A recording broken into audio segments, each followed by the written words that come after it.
नमस्कार, मेरा नाम है नीलेश और आप देख रहे हैं समस्तीपुर समाचार लाइव। आज हम आए हुए हैं सरंजन प्रखंड अंतर्गत गंगसारा गांव में। इस दौरान हम आए हैं मिलने समस्तीपुर जिला के जाने माने भाजपा के नेता श्री रंजीत निंगमी से। आइए इनसे मिलते हैं और कुछ बातचीत करते हैं। सबसे पहले सर स्वागत है, मेरा नाम नीलेश है और स्वागत करते हैं समस्तीपुर समाचार। धन्यवाद। सर हम आए हुए हैं इस क्षेत्र में, आपके बारे में सर कुछ जानकारी चाहिए, जैसे कि आपका जो जर्नी है वो कैसा रहा है अभी तक को, जो आपको जर्नी आपका रहा वो कैसा रहा, उसके बारे में कुछ आप बताएं। मेरी यात्रा बहुत सरल और बहुत सहज है। जो पूरा राजनीतिक परिवेश है इसमें कई तरह की पुरानी चीज़ें भी हैं, कई तरह के नए प्रयोग भी हैं, और जो एक राजनीति में जो एक सक्रियता का भाव, एक जनोन्मुख राजनीति, उस ओर लोगों का भी रुझान और नेता का भी रुझान कैसे बढ़े, तो इस दिशा में हमारी यात्रा एक सहज भाव से लगभग 10-11 साल से चल रही है। आपको पता होगा कि मैं आया था तो पहले मैंने यहाँ पंचायती राज का चुनाव लड़ा, जिला परिषद के रूप में अपने क्षेत्र से निर्वाचित हुआ, और उसी मध्य भारतीय जनता पार्टी ने मुझे 2015 विधानसभा में अपना प्रत्याशी बनने का अवसर दिया।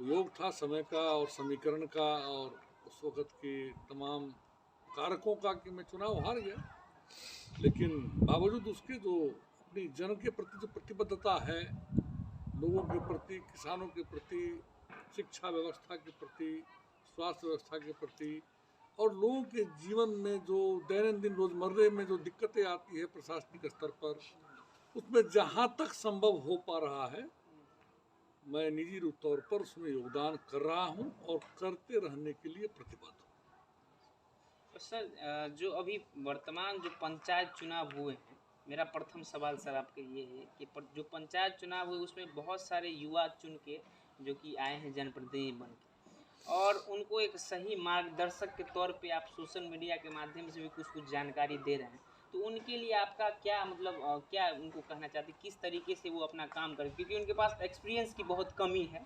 वो चुन के तो ज़रूर आए हैं लेकिन उनके पास काम करने का वो तरीका उस हिसाब से नहीं है, गाइडलाइन उनको सही से नहीं मिल पा रही। तो वैसे युवाओं को आप क्या कहना चाहते हैं, वो जिला परिषद हो, वो मुखिया हो या वार्ड मेंबर हो, उनके लिए आपका क्या है?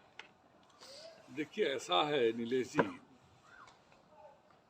सबसे पहले तो उन तमाम युवाओं को मेरी ओर से और आपके समस्तीपुर लाइव के माध्यम से मैं बधाई देना चाहता हूं कि अपने कम आयु में उन्होंने अपने गांव समाज के प्रति एक सोच रखते हुए ऐसे महत्वपूर्ण चुनाव में शामिल होकर चुनाव लड़कर और जीत करके वो आए। इसके लिए मैं पुनः तमाम युवा प्रतिनिधियों को बधाई देता हूँ, और तमाम प्रतिनिधियों समेत जो भी पंचायती राज के प्रतिनिधि हैं, उन सभी प्रतिनिधियों से मैं ज़्यादा नहीं आपके माध्यम से 2-3 बातें समस्तीपुर लाइव के माध्यम से रखना चाहता हूँ। सबसे पहले तो तमाम प्रतिनिधियों को ये समझना होगा कि पंचायती राज या ग्राम सभा या जिला परिषद या पंचायत समिति कोई अनौपचारिक ऐसे ही कागज़ के टुकड़े पर लिखी हुई वर्णित संस्था नहीं है। यह संविधान सम्मत संस्था है। इसके महत्व को हम इस बात से आंक सकते हैं कि जब यह देश आज़ाद हुआ और राज्य के नीति निर्देशक तत्वों में गांधी बापू के सपनों के स्वराज की कल्पना रखी गई, तो और एक समय के बाद यह पाया गया कि नीति निर्देशक तत्वों में एक ग्राम स्वराज और उसके से जुड़ी व्यवस्था की चर्चा मात्र से पूरे देश में स्थानीय निकाय स्थापित नहीं हो रहे थे और ये एक बाध्यता नहीं बन रही थी। नतीजा ये हुआ कि 1992 में संविधान का 73वां संविधान संशोधन अधिनियम लाया गया, वह लागू हुआ, और 73वें संविधान संशोधन के बाद पंचायती राज पूर्णतः संवैधानिक सत्ता युक्त संस्था है। उसकी अपनी एक वजूद है, अस्तित्व है।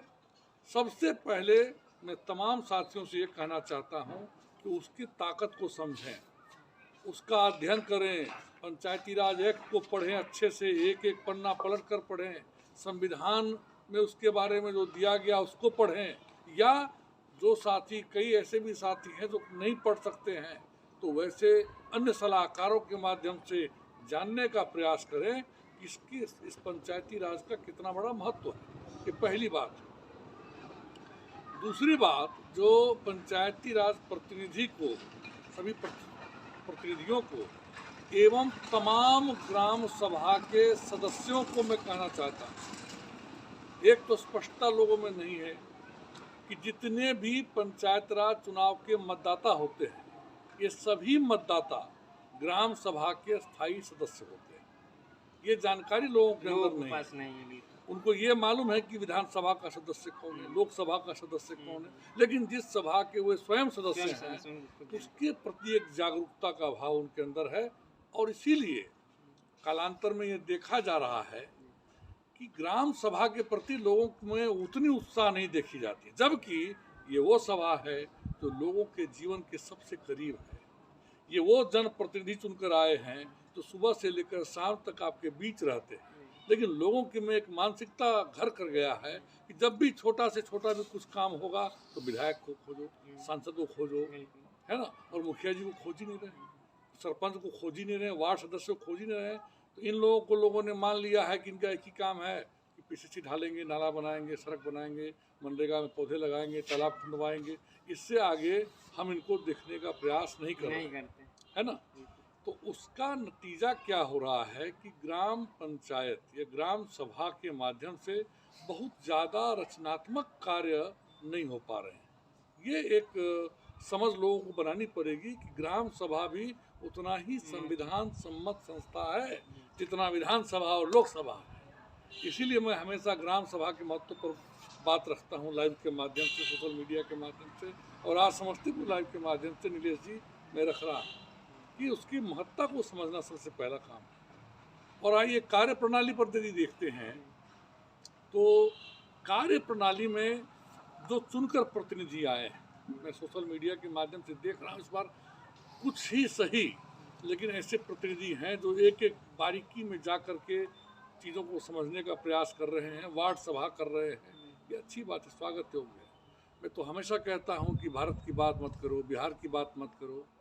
मत करो का मतलब क्या है, समझिए कि भारत माता की जय, बिहार की महिमा मंडन हम करते वक्त ये ना भूलें कि उसी बिहार का हिस्सा गंगसारा है, उसी भारत का हिस्सा गंगसारा है।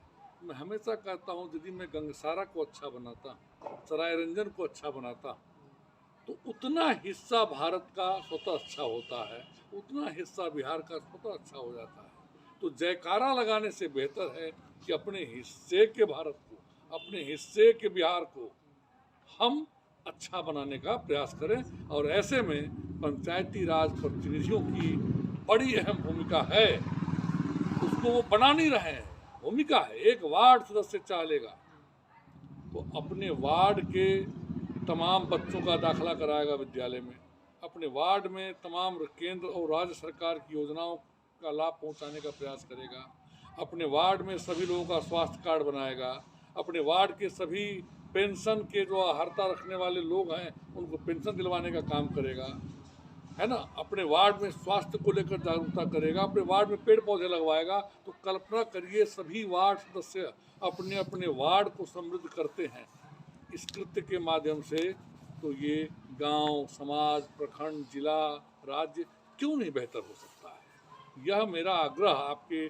समस्तीपुर लाइव के माध्यम से तमाम प्रतिनिधियों से है कि आप नवीन कल्पना करिए, रचना सोचिए, पुराने जो गढ़ी हुई परंपराएं हैं सिर्फ वो ठेकेदारी वाली, उससे थोड़ा बाहर आ जाइए। जी, मेरा यही इसलिए ये सवाल था सर कि बहुत सारे ऐसे जो युवा हैं, क्योंकि पहली बार ऐसा हुआ है जो पंचायती राज में युवा पे लोग भरोसा किए, युवा पे जनता विश्वास की है। नया चुनावी देखने को मिला है इस बार चुनाव में, तो जो नया भरोसा मिला है लोगों को, तो उसका नया तरीका से काम होना चाहिए। और आप बहुत अच्छे तरीके से बता भी रहे हैं कि उनको कैसे काम करना चाहिए। और भी कुछ अगर उनको जानकारी आप देना चाहते हैं, जैसे जिला परिषद है, जिला परिषद कैंडिडेट हैं, वो काम करने के लिए आ रहे हैं और बहुत सारे युवा हैं, इसलिए उनको काम करने में समस्या भी बहुत सारे उत्पन्न होती है, क्योंकि हो सकता है उनके क्षेत्र पे उनको लगता है कि वो विधायक काम करने नहीं दे रहे हैं, मुखिया काम करने नहीं ऐसे युवा को कहाँ जाना चाहिए, सही मार्गदर्शक के तौर पर वो कहाँ पहुँचेंगे? ये बहुत ही बड़ा सवाल आपने खड़ा किया है। इस पर केंद्र सरकार, राज्य सरकार के स्तर से कई राउंड इस पर चर्चाएं होती रहती हैं। इसको हम लोग तकनीकी भाषा में कहते हैं कि हम लोग MP, MLA या ग्राम पंचायत के द्वारा जो चुने गए प्रतिनिधिगण हैं, उनका जो मैपिंग ऑफ फंक्शंस होना चाहिए वो होते हुए भी नहीं हो पाता है। इसको हम लोग कहते हैं clash of interest, conflict of interest. मैं इसको समझाता हूँ होता क्या है। जैसे आप पंचायती राज एक्ट को पलट कर देखेंगे तो आप पाएंगे कि एक ग्राम पंचायत के परिधि के अंदर के कार्य को मुखिया को संपन्न करना है। पंचायत समिति 2 पंचायतों को जोड़ने वाले कार्य करेगा। उसी प्रकार प्रायः यदि देखेंगे आदर्श रूप में तो जिला परिषद 2 या 2 से ज़्यादा पंचायत अथवा 2 प्रखंडों के को जोड़ने का काम करेगा और उससे जुड़े जो भी विकास के कार्य है उसमें इनको करना है। अब समझिए दिक्कत कहाँ आती है। दिक्कत क्या आती है, छोटे उदाहरण समझिए। किसी वार्ड का कोई एक सड़क है, उसी सड़क को विधायक भी प्रस्तावित कर देते हैं, बिल्कुल। मुखिया भी कर देते हैं। अब देखिए सुंदर सिस्टम क्या है, इसको लेके लड़ाई भी है। मुखिया जो जितने मुखिया होते हैं वह पंचायत समिति के पदेन सदस्य होते हैं। पंचायत समिति की हर बैठक में मुखिया को जाना है, सिस्टम बना हुआ है। उसी प्रकार जिला परिषद की प्रत्येक बैठक में सभी प्रखंड प्रमुखों को जाना है, पदेन सदस्य होते हैं वो लोग। इस सिस्टम ही इसीलिए बनाया गया कि ग्राम पंचायत से उठने वाली बातें प्रखंड स्तर पर जाकर के ग्राम पंचायत और प्रखंड के बीच चर्चा में आ जाए। फिर वहाँ से जब प्रस्ताव बने तब जिला परिषद में प्रखंड प्रमुख उसको रखेंगे और जिला परिषद के अध्यक्ष वहाँ पर होंगे। तो ऐसे में ये कल्पना, ये आदर्श प्रावधान है। ऐसे में ये कल्पना की गई थी कि यदि हम इस व्यवस्था को मानकर चलते हैं तो जाहिर है कि पंचायती राज की त्रिस्तरीय पंचायती राज संस्था के प्रतिनिधि आपस में मिलजुल कर एक सर्वांगीण विकास का नक्शा खींचेंगे। लेकिन यहाँ तो कहानी कुछ और है। यहाँ तो है कि भाई लुक्का छिपी का खेल चलता है। कई बार तो ये भी सुनने में आता है कि विधायक ने या किसी एक प्रतिनिधि ने सड़क बना दिया और उसी सड़क को बिना बनाए मुखिया ने या पंचायत समिति ने भी पारित करा लिया, वो पैसे आपस में बढ़ जाते हैं। यहाँ उस पूरी व्यवस्था का उल्लंघन होता है। एक दुर्भाग्य क्या है कि जिला परिषद अध्यक्ष, जैसे मैं बता रहा, जिला परिषद अध्यक्ष के साथ जब बैठक जिला परिषद की होती है उसमें विधायक भी आते हैं, उसमें सांसद भी आते हैं, लेकिन एक समेकित विकास की योजना जो है, कहने को तो जिला योजना समिति भी होती है और जिला योजना समिति का अध्यक्ष भी जिला परिषद का अध्यक्ष ही होता है और जिला परिषद अध्यक्ष के पास इतनी शक्तियाँ होती हैं कि वो एक विधायक या सांसद की योजना को पारित या खारिज कर सकता है। ये शक्ति जिला परिषद के पास है। लेकिन दुर्भाग्य है कि वह सब एक खाना पूर्ति होती है। अब कल्पना करिए कि उस जिला योजना समिति की बैठक में क्या होता होगा, जहां नगर परिषद के सदस्य भी होते हैं चयनित, जिला परिषद के सदस्य होते हैं और तमाम संसद विधायक होते हैं। और इतने बड़े जिले के, समस्तीपुर का उदाहरण आप ले लीजिए, किसी भी जिले का उदाहरण ले लीजिए, आप सोचिए 1 घंटे के अंदर नाश्ता पानी करा करके एक योजना का बड़ा पुलिंदा बंधा होता है फाइल, उसको ऐसे दिखा देते हैं कलेक्टर साहब और सब लोग हाथ खड़ा कर देते हैं और उसके बाद हो जाता है कि सारी योजनाएं पारित हो गई, नाश्ता पानी होता है, लोग घर चले जाते हैं। तो यह जो एक सहभागिता का, एक पैशन का, एक पूरी तन्मयता के साथ त्रिस्तरीय पंचायती राज या नगर परिषद की संस्थाओं में जब हम शामिल नहीं होंगे तो ये तो खाना पूर्ति ही हो जाएगा। और ऐसे में अफसरसाइज होता है वो बहुत ही बढ़ चढ़ करके चरम सीमा पर पहुंच जाता है। जो सर बहुत बहुत धन्यवाद। आप जो जिस हिसाब से आप जानकारी दे रहे हैं तो हमारे दर्शक और कुछ जो जितने भी जीते हुए प्रत्याशी हैं वो देख रहे हैं सारे, वो देख रहे हैं, हमारे न्यूज़ के माध्यम से देख रहे हैं कि आप उनको कितने अच्छे तरीके से बता रहे हैं। अगर उनको कहीं पे जो समस्या, मेरा मेन ये सवाल था कि उनको अगर समस्या आता है, अफसरशाही जैसे आप बोले समस्या आता है, तो वो कहाँ जाएँगे समस्या को लेके? क्योंकि वो विधायक के पास जाएँगे तो विधायक उनको भेजेंगे जाइए उधर, पार्टीवाद हो जाता है। क्योंकि पंचायती राज जो होते हैं वो किसी पार्टी से, तो अपने बिहार में ऐसा तो नहीं है किसी पार्टी से देखिए मुखिया देखिए है। मैं आपको समझा रहा जी, हूँ, जी। ऐसी बात नहीं है। हर चीज़ के लिए फोरम और प्लेटफॉर्म सब बना हुआ है। दो तीन चीज़ों का अभाव हमारे ज़्यादातर जनप्रतिनिधियों के साथ है। एक कि उनकी अपनी निष्ठा स्वयं कितनी है, ये मैं जनप्रतिनिधियों को आपके माध्यम से आग्रह करता हूँ कि अकेले में बैठें जब भी, तो अपनी निष्ठा का आकलन वो स्वयं करें। मैं देखिए शुरुआत वहीं से करूँगा। निष्ठा में एक बहुत ही अदृश्य ऊर्जा होती है। यदि आपके अंदर निष्ठा होगी तो आप सही को सही और गलत को गलत करके ही रहेंगे। दुनिया की कोई ताकत आपको रोक नहीं सकती है उसमें। ये बात मैं आपके तमाम प्रतिनिधियों को कहना चाहता हूँ। निष्ठा से ऊपर आइए नियमों के ऊपर। तो जब तक आपके पास निष्ठा है लेकिन आपको अपने पद से जुड़े अधिकारों का, नियमों का ज्ञान ही नहीं है, तो उनको सबसे पहले मैं आग्रह करूंगा पंचायती राज एक्ट के एक एक लाइन को पढ़ें। बहुत मोटा किताब नहीं है, बहुत ही पतली सी एक किताब है। उसको यदि वो चाहेंगे तो 3-4 दिन में पढ़ सकते हैं।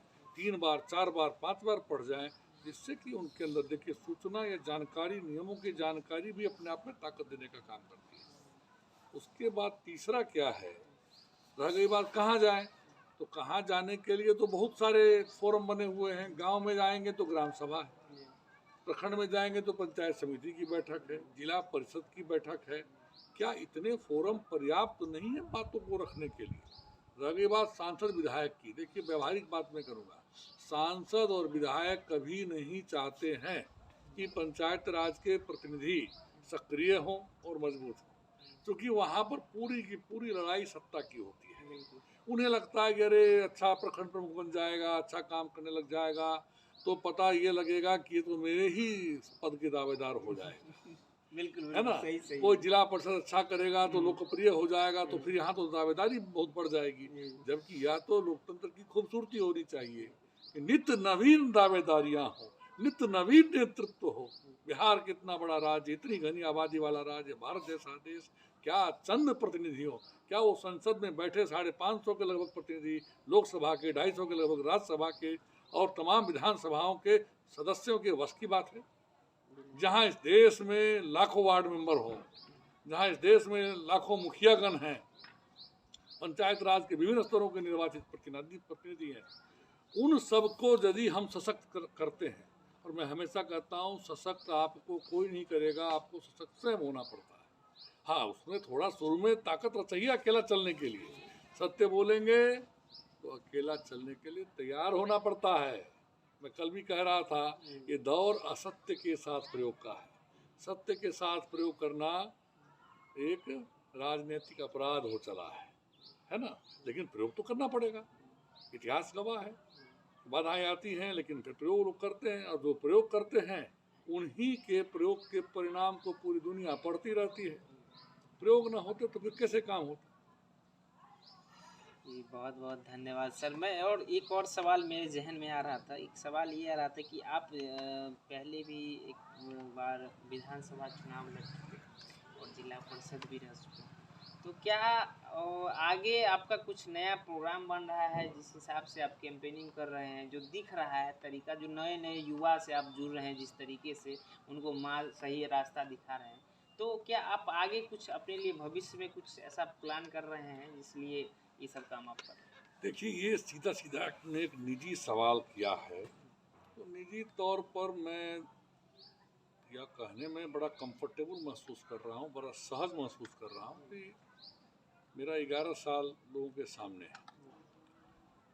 चाहे मैं एक जिला परिषद का सदस्य था, चाहे विधानसभा का प्रत्याशी बना, उसके बाद चुनाव हारा, फिर चुनाव गठबंधन के कारण चुनाव लड़ने का अवसर नहीं मिला। लेकिन 2-4 चीज़ें लोगों को साफ साफ दिख रही हैं और दिखाई पड़ती रहेंगी कि मैंने लगातार अपने गिलहरी प्रयासों को जारी रखा है।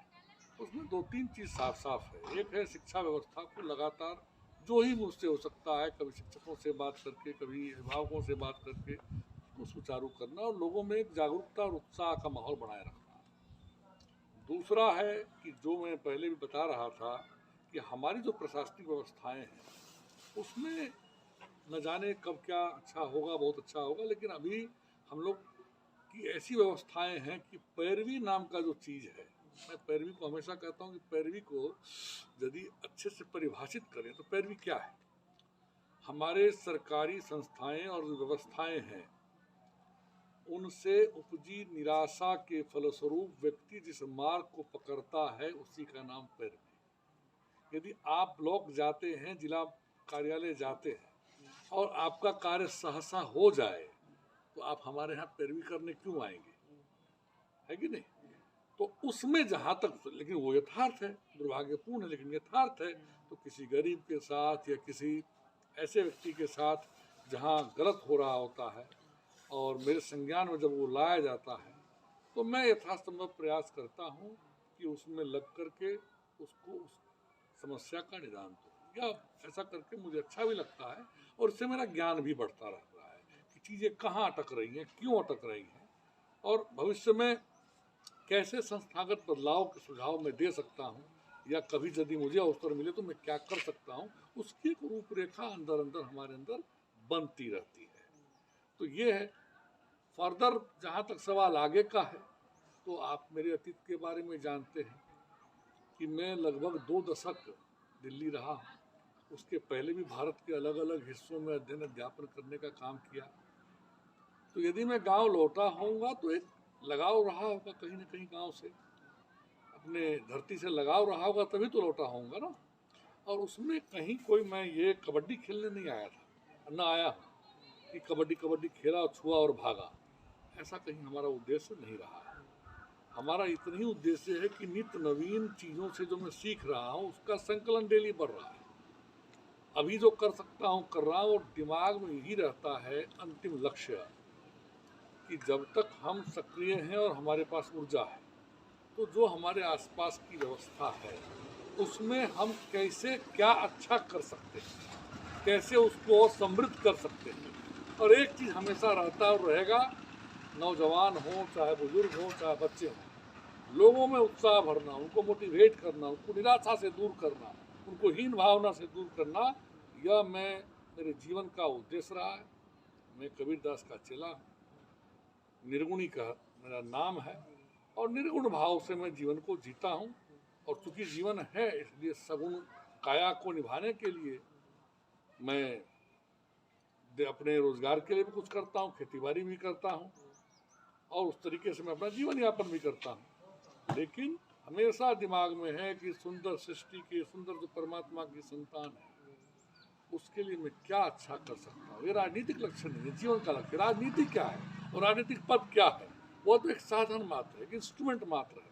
जीवन की सारी व्यवस्था, समाज और राजनीति की सारी व्यवस्थाएं सही मायने में क्यों लाई गई कि मानव जो है, समाज में जो लोग हैं, उनके जीवन में प्रसन्नता है। सहज भाषा में समझिए तो प्रसन्नता आने में क्या क्या चीजें बाधा खड़ी कर रही हैं उसका अध्ययन करना, यथासंभव वर्तमान में समाधान करना और भविष्य में उस व्यवस्था में क्या और अच्छा किया जाए कि लोगों के जीवन में खुशहाली आए, इतना ही दिमाग में हमेशा चलता है और ईश्वर की कृपा से ऐसा ही चलता रहेगा। एक और सर निजी सवाल है। एक निजी सवाल ये है कि भाजपा की जो वर्तमान स्थिति है, जो बिहार में भाजपा की वर्तमान स्थिति है पूरे बिहार में, क्योंकि भाजपा एक धर्मगत पार्टी के नाम से जानी जाती थी और एक खास धर्म के प्रति उनका ज़्यादा वो रुझान होता था। लेकिन आज का जो दौर बिहार की राजनीति में दिख रही है भाजपा, वो कहीं जातिगत रास्ते पे बढ़ रही है।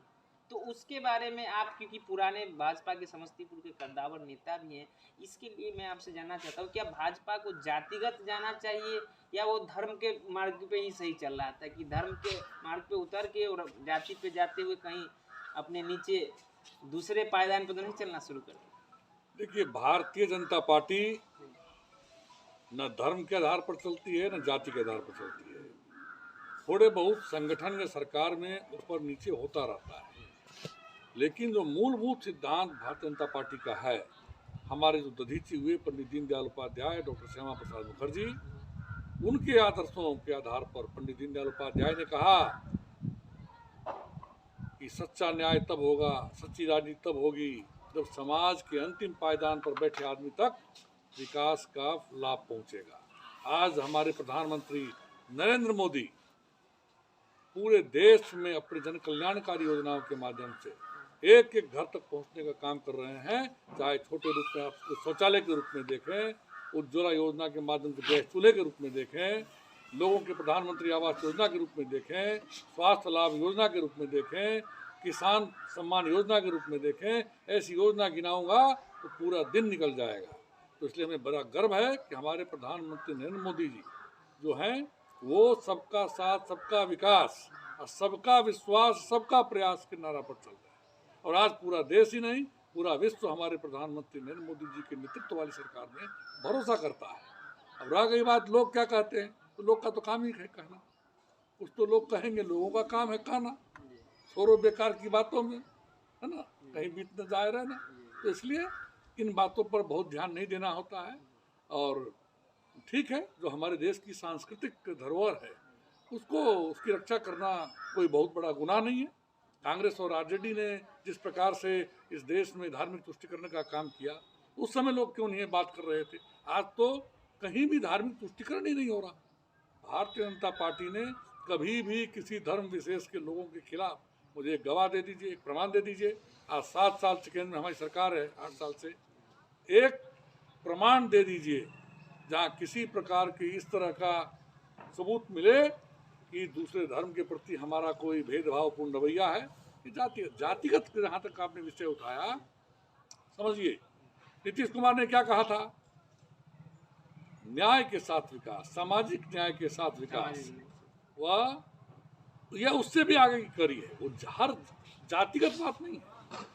बड़े अच्छे हमारे वरीय नेता हैं, बिहार के प्रभारी रहे भूपेंद्र यादव जी, मैं उनके वक्तव्य को कोट कर रहा हूँ, उसमें सब कुछ साफ हो जाएगा। हम जाति का नेता नहीं बनाते, हम जाति से नेता लेते हैं, दोनों में अंतर है। हम ये नहीं कहते हैं कि ये फलाने जाति का नेता होगा, लेकिन हर जाति से, हर समाज से यदि हम नेतृत्व नहीं लेंगे तो फिर वह समाज अपने आप को महसूस करता है। इसीलिए सभी समाज का जब नेतृत्व आता है तो तमाम वर्ग के लोग, तमाम समाज के लोगों की आस्था बनती है, बढ़ती है। और इसी मार्ग पर हमारी पार्टी चल रही है। लेकिन हमारे पार्टी के मूल केंद्र में, आप राज्य सरकारों में देखिए या केंद्र सरकार में देखिए, नरेंद्र मोदी जी के प्रति जो आस्था है। आज नरेंद्र मोदी जी जन जन की आवाज़ है, बच्चों की आवाज़ है, महिलाओं की आवाज़ है, बुजुर्गों की आवाज़ है, किसानों की आवाज़ है, युवाओं की आवाज़ है। बाद बाकी जिनको जो कहना है वो कहते रहे। बहुत बहुत धन्यवाद। और इस तरह हम जुड़े हुए थे भाजपा के कद्दावर नेता श्री रंजीत नेगी के साथ। इनके साथ समय मिलाने के लिए मैं बहुत बहुत धन्यवाद देना चाहता हूं इनका। एक बार फिर से बहुत बहुत धन्यवाद सर। थैंक यू और आप